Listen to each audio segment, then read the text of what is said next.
My name is Vibhav. I lead product marketing for our CX suite. I work from our India office, sometimes in Chennai, sometimes in Hyderabad. Both cities are close by. You could consider them like Dallas and Houston, for example. Now, CRM is the anchor and the core of our customer experience suite. But let me start with a walk down memory lane. A couple of decades ago, way back in 2003, we were really small, but we were growing fast. Right? That was the team right there. And I don't mean normal fast, it was really fast. So what was the first thing any growing business needs? Naturally, we had to get a CRM. So we looked around. We were shopping around for various CRMs. You know what? Couldn't find something that we really loved, because it really had to fit us like a glove. We were operating a little unconventionally, we still do. So it really had to fit us and our ways. For example, all those requirements, all those processes. That's one of the actual requirement diagrams from back then. So it had to do all of that. So what did we do? Which CRM did we get? We just built one. That was the very first version of the CRM that all of you use. Way back in 2005, 20 years ago. And why am I referring to all of that today? It's because we complete 2 decades this year. And since then, a lot has evolved. Every subsequent year, various updates were getting shipped. Functionality was added, breadth increased, depth increased. The kinds of businesses we were talking to changed. In fact, their own requirements changed. And every year, the amount of updates we shipped, the kind of functionality we added, that kept increasing. And every subsequent year, if you see, for example, last year, these were the number of updates that were shipped. So every subsequent year, there's more and more. But while all of that was evolving, all of that was changing, one point to keep in mind is that we were doing all of that to stay relevant. To stay relevant to changing business needs, because the way you sold, the way you operated your business 20 years ago is not the same now. Possibly will not be the same next year. With AI, for example, businesses are evolving. And we have evolved to what CRM is that today. But that was the past. That was where we came from. That was what we did. Where are we going next? Because that is the more important question. What is there to come? Where next? And to understand that, I will ask a question. And I'll ask you to understand the difference between how easy it is to place a food order versus buy a house, for example. I know it's not an apples to apples comparison. You're spending 100 times more. Isn't your experience supposed to be better? No, it's not. It's all over the place. And in the first case, when you placed a food order or got a cab, why was the experience better? Because in that process, there was only one single source of truth, your order. You placed the order, your restaurant operated on that, your delivery agent operated on that. That was the one truth that never changed across all of these processes. And that is where the experience is the real differentiator. Now apply that to any of your process. In CRM, what if the deal is the single source of truth? What if you can promise your customer a timeline that the contract will be ready in 48 hours? ETA for onboarding is 24 hours. Today, do they have that visibility? No. As a salesperson, you are the one who's delivering all that information and you're doing it manually. Can you do that better? Can you automate it? Yes, you can. And that is exactly where CRM for everyone comes in, which will be available to everybody from today. Every team in your org which is working with sales. And if all of this is one grand journey, it's not a sprint, with various teams working together, like a relay, passing on the baton of customer information from one hand to the other, all you need to make sure is the baton doesn't get dropped. And how does that not happen? Of course, your sales team is at the heart of everything. They are the one who's closing the deals. They are the one who's bringing in the revenue. But are they operating alone? No. They have dependencies.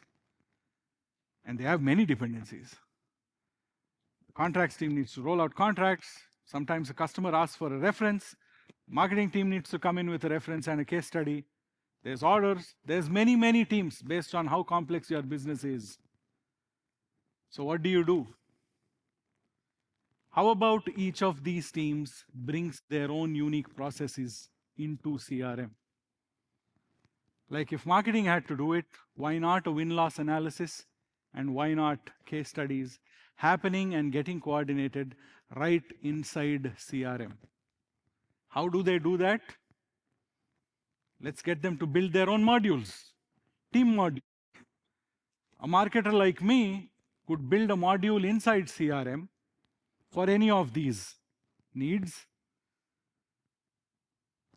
And I have the power to do it. I don't have to depend on the admin all the time. I don't have to stand in line, get in queue to build my own modules. I have the power to create my own team modules. But what if I do not want to do this from scratch? Of course, basic processes are covered under a barrage of templates. I can start from scratch or get templates that's existing. Like expense tracking, for example, is a fairly common use case. So I could use a template for that, or even onboarding for that matter. And don't think we're opening the floodgates to everybody. There are very, very granular access permissions. You could control who does what, who sees what. And not everybody has access to everything.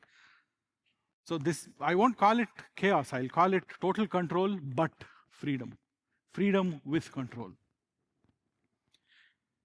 Okay, you've brought these teams in. They've made their own space. They've built their own modules. What do they do next? They need to talk to each other. They need to start working with each other. Today, is that not happening? Yes. Where does sales coordinate with a legal team? Give them a phone call. Send them 10 emails. Where is my contract? Possibly reach out to them over Click or any other messaging app. Why does it have to be that way? With something called a requester profile, what we are enabling now is that sales can actually assign a task. Why can't sales assign a task to onboarding? That, I finished my deal right here, start onboarding. I don't have to follow up with them all the time. So they submit a request. They assign a task and they give an ETA. So sales can give an ETA to the marketer saying, my customer is waiting, the deal is on hold, give me a reference in 24 hours. So now the onus is on the marketer to fulfill that task against a set timeline. And once you've brought in these requests, once you've assigned them as tasks, you can track them. How many of them are overdue? How many of them are happening in time? How many of them are happening faster? And so far, you could never do it because all of these were outside the ambit of CRM. All this coordination was happening on phone calls, in air. So when you bring them in, you start measuring all of those. That's considerable efficiency right there. So you've brought in your teams, you've gotten them to start talking to each other, they're working with each other. So now what do? The next best thing, obviously, is to automate it.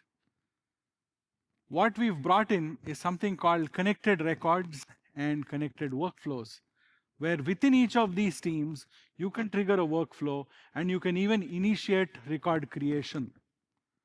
Like, for example, when your sale completes, you could create an onboarding record, for example. so that the onboarding starts their own process. Likewise, even with workflows, you can trigger inter-team automation so that each of these teams gets to work once the action of the previous team is completed.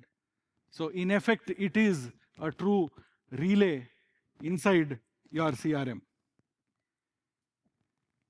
And after you've automated it, you'll realize that there is a considerable boost in the overall operating efficiency, because simply that you've cut down each of these inefficiencies and borders in between all of these teams. And after you've done that, one thing to notice is that your CRM is evolving into a powerhouse of customer information, like a central nervous system. All the customer information is here. Now, what you do from here is solely up to you, how you leverage that information in a meaningful way. Now, can you use that information to have smaller micro apps, for example, like you could deploy something for commissions or partner relationship management.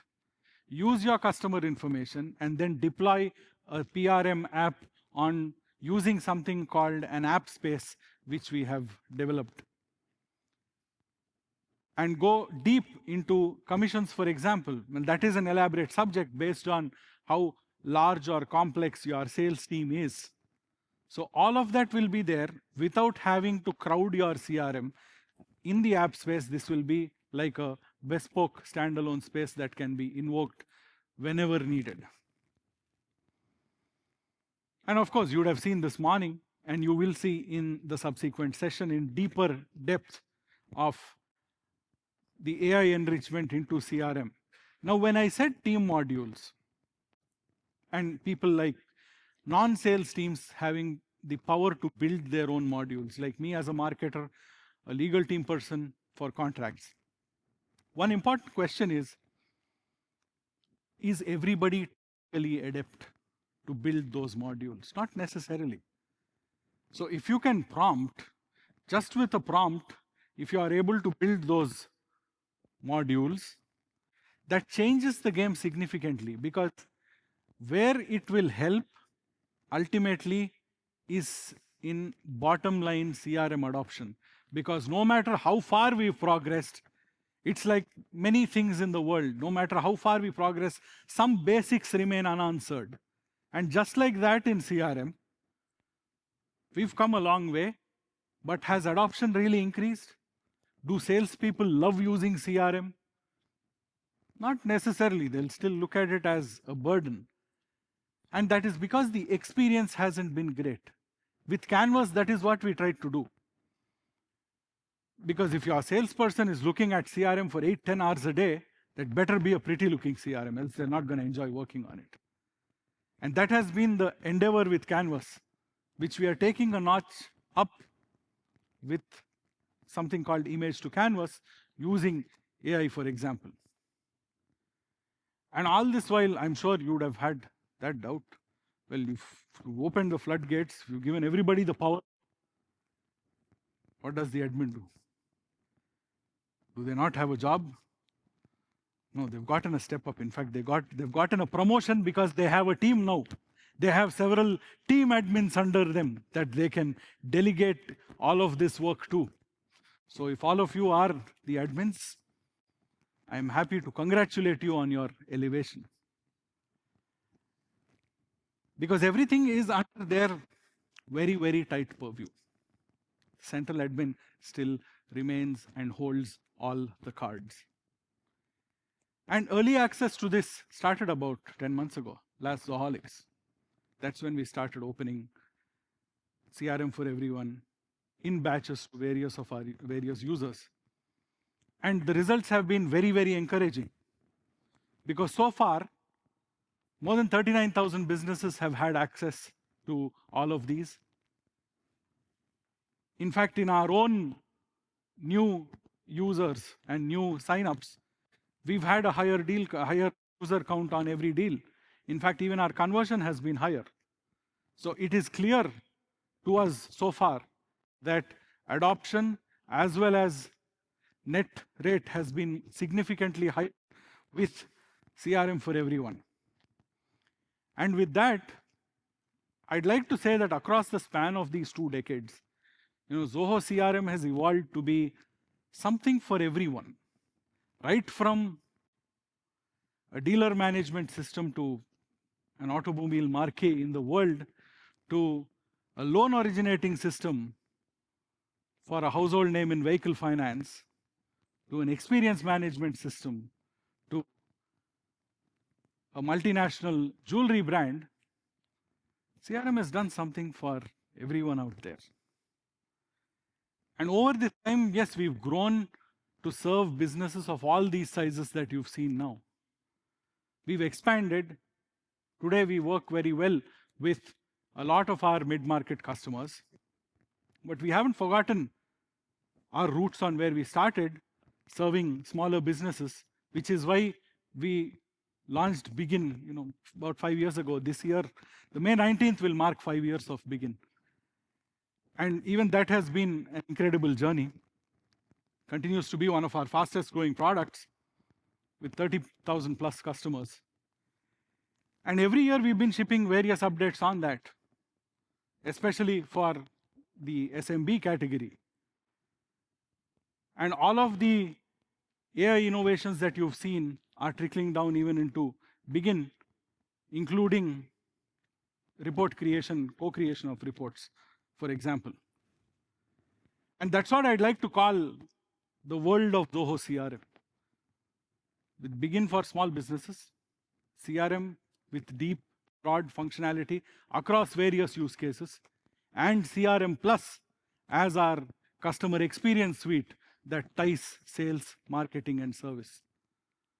So when customers come on board to this world, we ensure that we have something as they scale. And that has been the secret of how we thrive, how we have thrived over the last 20 years. Continuous evolution. And you know how easy it is to go kaput in the SaaS business. And that's why we continue to soldier on for all of these years. And over that time, we've grown to more than 300,000 businesses. CRM has been helping them grow. And for all of that, across the last 20 and to the next 20 and more, we owe our profound thanks to all of you, our customers, and we hope to keep growing together. Thank you very much.